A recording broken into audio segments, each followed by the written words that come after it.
بسم اللہ الرحمن الرحیم۔ اس دنیا میں جو شخص بھی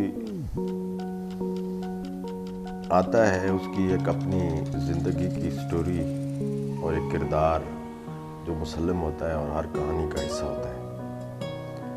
یہ جیسے شیکسپیئر نے کہا تھا کہ دنیا ایک سٹیج ہے اور یہاں ہر آدمی ایک ایکٹر کے طور پر آتا ہے، تو میرا کردار بھی بالکل ایسے ہی ہے، ایک ایکٹر کی طرح ہوں میں بھی، اور اپنی کہانی مکمل کرنے کی کوشش کر رہا ہوں۔ یہ اللہ کا کرم ہے کہ ابھی تک کہانی نامکمل ہے اور اس نے چند سانسیں عطا کی ہوئی ہے۔ میرا بچپن بہت ہی خوبصورت تھا کیونکہ میرے والدین، ماں اور باپ میں سے باپ میرا پڑھا لکھا آدمی تھا، ایم اے انگلش کیا ہوا تھا اس نے، اور ماں 5 جماعت پڑھی ہوئی تھی۔ اتنا زیادہ وہ جانتی نہیں تھی اور اسے اردو بھی نہیں آتی تھی، اور اس کے علاوہ لفظوں کی بھی اسے سمجھ نہیں آتی تھی۔ اپنی میاں والی کی زبان بولنے والی ایک بالکل عام سی خاتون تھی، مگر ایک بڑی مشقت کرنے والی اور محنت کرنے والی، گھر کے کام کاج میں ماہر اور سب چیزوں پر دھیان دینے والی عورت تھی۔ آپ یوں کہہ سکتے ہیں کہ ایک ذمہ دار عورت کے طور پر انہوں نے ہماری پرورش کی۔ اور میرے دادا جان جیل میں ہیڈ کوارٹر کے طور پر کام کرتے رہے تھے، چونکہ ان کے بچے زیادہ تھے دادا جی کے، اور والد صاحب سب سے بڑے تھے، جس کی وجہ سے والد صاحب پر بہت زیادہ ذمہ داریاں تھیں، اور دادا جی جو ہے وہ 62 سال میں وفات پا گئے، تو پھر باقی ذمہ داریاں میرے ابو نے ادا کی۔ تو ابو چونکہ غریب گھرانے سے تھے اور تنخواہ میں گزارا بھی نہیں ہوتا تھا، تو وہ رات کو دادا جی کے ساتھ ڈیوٹی دیا کرتے تھے۔ وہ جیل میں ہوتے تھے قیدیوں کو جگانے کے لیے۔ آج کل تو سائرن بجتے ہیں، اس وقت قیدیوں کی بیرکوں پہ جا کے وہ اٹھاتے تھے تاکہ صبح سویرے وہ اٹھ جائیں۔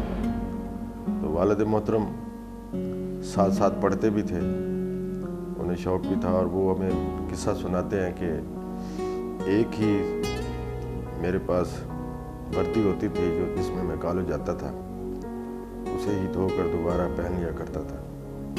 رات کو وہ ڈیوٹی بھی دیتے تھے، کھمبے کے ساتھ بلب لگا ہوا تھا، وہاں بیٹھ کے وہ اپنا مطالعہ بھی کرتے تھے۔ اور الحمدللہ انہوں نے ایم اے انگلش کیا، پھر وہ ضلع دار بھرتی ہوئے، اور بھرتی ہونے کے بعد میں پھر ان کو پروموشن ملتی گئی۔ میری جو پیدائش ہے وہ ملتان کی ہے، کیونکہ میرے دادا جان ملتان جیل میں بطور ہیڈ کوارٹر کے وہ کام کرتے رہے، اور پھر اس کے بعد میرا بچپن کچھ تو ملتان گزرا، پھر اس کے ساتھ بعد والد صاحب کو ملازمت مل گئی اور ان کے ساتھ مختلف شہروں میں وقت گزارنے کا موقع ملا۔ پہلے ہیڈ تتار پر ان کی ڈیوٹی لگی، پھر اس کے بعد میٹھے ٹوانا، پھر قائد آباد، اور پھر اس کے بعد میاں والی، اور میاں والی میں ہی انہوں نے 17ویں گریڈ میں نوکری کی، پھر اس کے بعد ان کو 18 گریڈ مل گیا اور وہ ملتان چلے گئے۔ ملتان میں وہ بطور کلیکٹر کام کرتے رہے، 2 سال انہوں نے سروس کی اور یہیں سے ریٹائر ہوئے۔ تو یہ ہمارا خاندانی پس منظر تو یہ ہے کہ میاں والی کا ایک بہت بڑا قبیلہ ہے، وطا خیل۔ اس قبیلے کے بہت سے لوگ ہیں جنہوں نے زندگی میں نمایاں مقامات حاصل کیے۔ امجد علی خان، علی حیدر نور خان، اور حبیب اللہ خان، ڈاکٹر شیر افغان خان، تو یہ میرے رشتہ دار بھی ہیں، اور یہ تقریباً 40-50 ہزار کے قریب یہ ووٹوں کا قبیلہ ہے، اور بہت بڑی فیملی ہے، پڑھی لکھی فیملی ہے۔ اور انہوں نے شروع میں یہ اتنے پڑھے لکھے نہیں تھے، لیکن بعد میں سب لوگ جو ہے وہ تعلیم کی طرف راغب ہوئے، اور اسی طرح والد صاحب بھی اسی قبیل کے سرخیل تھے، اور انہوں نے بھی پڑھنا لکھنا شروع کیا، پھر وہ ہمیں بھی انہوں نے تعلیم دلائی۔ تو میں بتا رہا تھا کہ بھی والد صاحب چونکہ مختلف جگہوں پر سروس کرتے رہے، تو ہمیں بھی ان کے ساتھ 3 سال تک وہاں رہنا پڑتا تھا۔ پہلے ہیڈ تتار پر وہاں میں نے پرائمری اسکول شروع کیا، تقریباً گھر سے 4-5 میل دور ایک سکول ہوتا تھا، اور ٹبے والا سکول، وہاں پہ ہم پڑھنے کے لیے جاتے تھے۔ بڑی دلچسپ بات یہ ہے کہ ایک مرتبہ بستے لے کر ہم جا رہے تھے، میرا بھائی بھی تھا ساتھ، اور ہم دونوں وہاں پڑھنے جاتے تھے۔ بھائی مجھ سے سینئر تھے، 2 سال بڑے بھی تھے عمر کے لحاظ سے۔ تو ایک درمیان میں سکول سے پہلے کھالا آتا تھا، وہ اس کو کراس کرنا ہوتا تھا۔ ہم چھوٹے ہوتے تھے، چھلانگیں لگائی تو بستے سمیت جو ہے وہ پانی میں گر گئے۔ پھر بڑی پریشانی ہوئی، کتابیں گلی ہو گئیں۔ ہمارے جو استاد تھے نیک محمد، وہ بہت جابر قسم کے آدمی تھے، سخت گیری تھے، اور ان کی سخت گیری بہت مشہور تھی، مقبول عام تھی۔ بچے ڈرتے تھے بہت، ہم بھی ڈرتے تھے۔ تو جب ہم سکول گئے تو ہماری حالت دیکھی، کپڑے سارے گیلے ہوئے تھے، کتابیں بھی اور بستے بھی۔ گھر کا خوف الگ تھا کہ وہ بھی ماریں گے، ٹیچر بھی مارے گا، لیکن بڑی حیرت والی بات ہے کہ جب ٹیچر نے دیکھا، پوچھا کیا ہوا آپ کے ساتھ، ہم نے بتایا بھی اسی طرح سے پانی تھا اور ہم نے چھلانگیں لگائی، لیکن ہم لگا نہیں سکے، اس کھالے کو کراس نہیں کر سکے، اور ہم دونوں بھائی پانی میں گر گئے۔ وہ ہمیں گھر لے گئے، اور گھر لے جا کر انہوں نے ہمیں دوسرے کپڑے دیے، پھر ہمارے کپڑے خشک کیے، پھر دوبارہ وہ پہنائے، اور بستے جو ہے وہ کتابیں وہ دھوپ میں رکھی۔ تو پھر اس کے بعد جو ہے وہ ہمیں سکول میں بھیجا کہ آپ پڑھیں۔ ایک دلچسپ واقعہ تو یہ ہے، بچپن کے جو واقعات ہیں، یعنی پیدائش کے بعد جب بچہ کو تھوڑا بہت جو ہے وہ چلنے پھرنے کے قابل ہو جاتا ہے، تو میرے بارے میں والدہ فرماتی ہیں کہ تم بھاری بھرکم تھے، صحت مند پیدا ہوئے تھے، اور تقریباً 2.5 سال تک تم چلنے کے قابل نہیں تھے، کھڑے ہوتے تھے پھر گر جاتے تھے، شاید وزن زیادہ تھا اور میں اپنے پاؤں پر کھڑا نہیں ہوتا تھا۔ تو بچے عام طور پر سال، سوا سال، 1.5 سال میں کھڑے ہو جاتے ہیں۔ میرے بھائی کو تقریباً 1.5 سال لگا تھا، وہ چلنا شروع کر دیا تھا انہوں نے، لیکن میں 2.5 سال بعد جو ہے میں نے زمین پر جو اپنے قدم جمائے۔ ایک واقعہ اور بھی میری زندگی کا بڑا دلچسپ ہے، وہ ابھی میرے ماتھے پہ نشان بھی موجود ہے۔ ایک دن میں نے امی سے پوچھا کہ یہ میرے ماتھے پہ نشان کیسا ہے؟ ابھی یہ تو جب سے میں نے ہوش سنبھالا ہے مجھے سر کی چوٹ نہیں لگی۔ تو اماں بتا رہی تھی کہ بچپن میں تم کھیل رہے تھے اسی طرح، اور ایک مرغ نے تمہیں کاٹ لیا تھا۔ اب یہ بڑی حیرانگی والی بات ہے کہ مرغ کیسے کاٹتا ہے، لیکن وہ مرغا گھر کا ہی پالا ہوا تھا، رکھا ہوا تھا۔ تو اس کے ساتھ میں میرے خیال میں کھیل رہا تھا، تو اس نے چونچ ماری اور میرے یہاں ماتھے پر زخم ہو گیا۔ میرا زخم تو ٹھیک ہو گیا، لیکن نشان ابھی تک موجود ہے، اور مجھے وہ اپنے بچپن کی یاد دلاتا رہتا ہے کہ میرا بچپن کیسا تھا۔ اور یہ چند جو واقعات ہیں یہ مجھے یاد ہیں۔ پھر سکول لائف شروع ہو گئی۔ ہیڈ تتار پہ تقریباً 3 سال والد صاحب ملازمت کے سلسلے میں منسلک رہے، تو وہاں سادگی کا دور تھا، تو پڑھائی کی ہے، تقریباً 3 جماعتیں میں نے وہاں سے پاس کی۔ پھر والد صاحب فتح پور چلے گئے۔ فتح پور جو ہے وہ جو کہ ضلع لیا میں آتا ہے، بلکہ تحصیل بھی ہے۔ تو اس وقت ہم نے، ہمارا جو گھر تھا وہ نہر کالونی کے اندر تھا، کوارٹر سرکاری ملا ہوا تھا، تو ساتھ تقریباً 4-5 کلومیٹر وہاں سے ایک ہائی سکول تھا، وہاں پہ ہمیں ایڈمیشن مل گیا۔ ہم پیدل جاتے تھے کیونکہ ہمارے پاس سائیکل کے وسائل نہیں تھے۔ سکول جاتے ہوئے کافی ٹائم گزرا، پھر اس کے بعد مختلف جگہوں پر پڑھائی ہوتی رہی۔ میں ٹھٹوانا گئے، وہاں تک میں نے 8ویں جماعت پڑھی۔ پھر 9th اور 10ویں 9th اور 10ویں جماعت میں نے گورنمنٹ ہائی اسکول قائد آباد سے کی۔ پھر اس کے بعد جوہر آباد سے میں نے FSC کی، میاں والی سے BSc کی، پنجاب یونیورسٹی سے پھر MA کیا۔ پھر میں ٹیچر بھرتی ہو گیا۔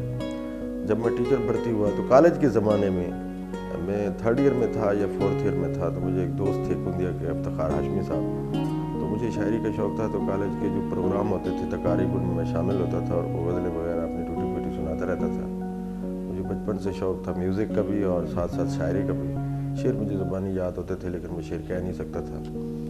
تو گھر کا ماحول بھی مذہبی تھا، اجازت بھی اتنی نہیں تھی۔ بہرحال جب میں 4th ایئر میں گیا میرے خیال میں، تو اس وقت مجھے ایک دوست افتخار ہاشمی صاحب ہے، انہوں نے کہا کہ میاں والی کے ایک شاعر ہے محمد منصور آفاق صاحب، وہ مشاعرہ کروا رہے ہیں کمیٹی ہال میں، تو آپ بھی اگر جانا چاہیں تو۔ میں نے دعوت قبول کر لی، اور میرا پہلا مشاعرہ تھا جو فاروق نوکری صاحب کی صدارت میں ہوا تھا، اور اسٹیج سیکرٹری تھے محمد منصور آفاق، انہوں نے مجھے بڑے اچھے طریقے سے بلایا، اور وہاں سے میرا ادبی کیریئر شروع ہوا۔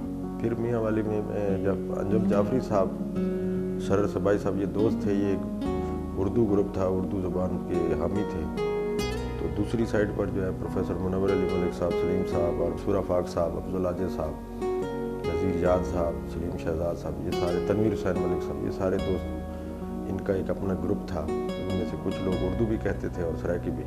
تو ان دونوں گروپس کا آپس میں متصادم یہ ہوتے تھے، ایک دوسرے کے ساتھ جھگڑا رہتا تھا زبان کے حوالے سے بھی اور قد و قامت کے حوالے سے بھی. تو میں اردو گروپ کے ساتھ تھا تو ان کے ساتھ بھی بیٹھا کرتا تھا. مجھے سرائکی سے بڑی دلچسپی تھی. اردو غزل کہتے ہوئے مجھے یہ محسوس ہوا کہ یہاں اردو غزل کو پذیرائی نہیں مل رہی، لہٰذا مجھے سرائکی کہنی چاہیے. تو میں نے سرائکی شروع کر دی. اب میاں والی میں غوغا یہ تھا کہ گیت نگاری کو بہت زیادہ فروغ ملا ہوا تھا. لوگ گیتوں کی وجہ سے شاعروں کا تعارف جلدی ہو جاتا تھا. تو میاں والی میں کوئی اور ذرائع ابلاغ نہیں تھا، کوئی ٹی وی اسٹیشن نہیں تھا، کوئی اخبار نہیں تھا، ریڈیو اسٹیشن بھی نہیں تھا. تو مجبوراً مجھے بھی گیت نگاری کی طرف مائل ہونا پڑا. مجھے ایک دوست تھے بھاولپور سے تعلق رکھتے تھے، وہ میاں والی میں بھی رہتے تھے، چھوڑ کر چلے گئے تھے. تو وہ ایک دن آئے تو ان کو موسیقی کا شوق تھا. تو میں لاہور جا رہا تھا پڑھنے کے سلسلے میں. تو واپس آیا تو انہوں نے مجھے کہا کہ گیت کی کمپوزنگ ہمارے پاس ہے تو آپ گیت لکھ دیں. تو یہ میرا پہلا ایکسپیرینس تھا. میں 3 دن میں نے لگایا لیکن میں نہ لکھ سکا. پھر میں نے معذرت کی، انہوں نے کہا نہیں جی لکھنا تو آپ نے ہے. 1-2 دن پھر مزید ملے اور پھر میں نے کوشش کی تو پہلا گانا میں نے لکھ لیا. اور وہ گانا ایک مقامی سنگر ریاض مائی تھا، اس نے گایا. وہ کیسٹ ہٹ ہو گیا اور گانا بھی بہت زیادہ سنا گیا. پھر میری حوصلہ افزائی ہوئی اور اسی طرح میں گیت نگاری کی طرف مائل ہوا. اسی دوران مجھے گیت نگاری میں مصروف تھا. مجھے ٹیچنگ لائن میں نے اپنی تعلیم جاری رکھی اور اس کے بعد میں جس پوسٹ پہ کام کر رہا ہوں وہاں پر ایک میاں والی میں ایک ہائی اسکول ہے، اس کی سرپرستی کر رہا ہوں. مطلب یہ ہے کہ وہاں بطور پرنسپل کے کام کر رہا ہوں. تو میری تقریباً 32 سال سروس ہو چکی ہے. تو میں درمیان میں ایک بات چھوڑ گیا تھا کہ گیت نگاری کی طرف میں جاری تھا. تو ایک دن منور علی ملک صاحب ایک شادی کی تقریب میں مجھے ملے اور انہوں نے کہا کہ کیا کر رہے ہو؟ میں نے کہا جی ٹیوشن پڑھا رہا ہوں، گیت لکھ رہا ہوں. تو انہوں نے مجھے سمجھایا کہ تم کتاب کی طرف آؤ. تو اس طرح سے میں نے پھر ان سے معاونت لی اور منور صاحب نے بڑی رہنمائی کی میری، اور اللہ ان کو خوش رکھے. تو پہلی کتاب میری سیلاب میں آنکھیں آئی. اب تک الحمدللہ 16 کتابیں آ چکی ہیں اور یہ سفر جاری ہے. تو انشاءاللہ میری کوشش ہے کہ جب تک میں یہ سانس چل رہی ہے علم و ادب کی خدمت کرتا رہا. آخر میں ایک اردو کی غزل جو مشاعروں میں پڑھتا ہوں وہ آپ کی نظر کرنا چاہوں گا. تیرے خیال میں کچھ ایسے گم رہا برسوں، میں اپنے آپ سے بھی مل نہیں سکا برسوں. تیرے خیال میں کچھ ایسے گم رہا برسوں. کہا تھا تم نے کہ تم لوٹ آؤ گے ایک دن، کہا تھا تم نے کہ تم لوٹ آؤ گے ایک دن. سو میں جہاں تھا وہیں پر کھڑا رہا برسوں. تیرے خیال میں کچھ ایسے گم رہا برسوں. کہیں وہ ذائقہ تحلیل ہی نہ ہو جائے، کہیں وہ ذائقہ تحلیل ہی نہ ہو جائے. میں اس سے مل کے کسی سے نہیں ملا برسوں. تیرے خیال میں کچھ ایسے گم رہا برسوں. تمہارے ہاتھ کی دستک کی آس میں مظہر، تمہارے ہاتھ کی دستک کی آس میں مظہر. میں اپنے گھر سے کہیں بھی نہیں گیا برسوں.